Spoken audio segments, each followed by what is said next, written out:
Hello, and welcome back to another roundup of the week's election events.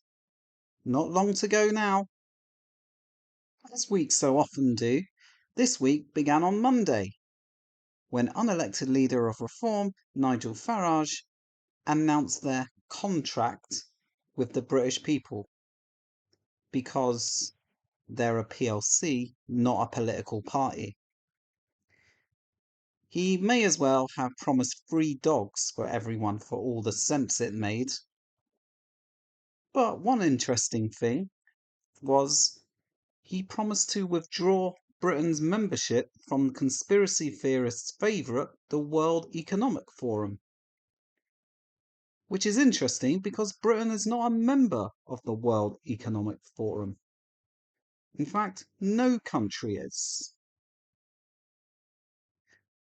There's no word yet, though, if Nigel Farage also intends to withdraw Britain from the Legion of Doom.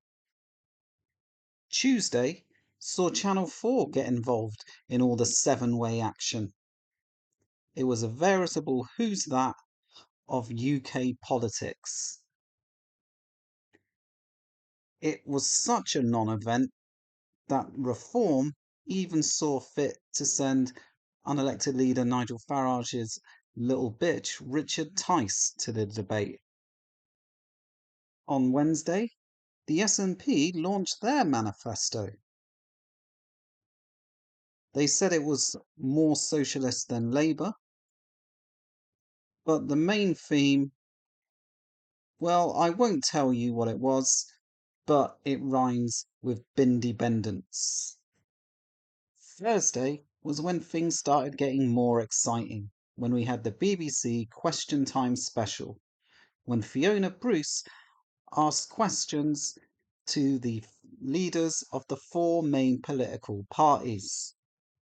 Ed Davey was up first to talk about the Liberal Democrats' spending plans that will never happen, and to do his best to avoid talking about the postmasters.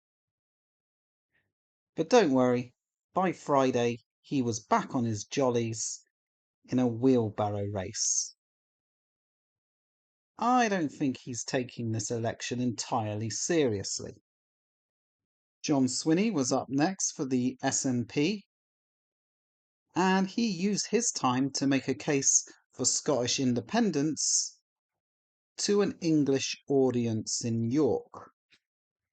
And then it was Keir Starmer's turn, and though he gave a more assured performance than he has done in previous media appearances, the issue of his previous support for Jeremy Corbyn seems to be a straw that the right-wing press is grasping at, because they need their bogeyman. And finally, it was Rishi Sunak's turn.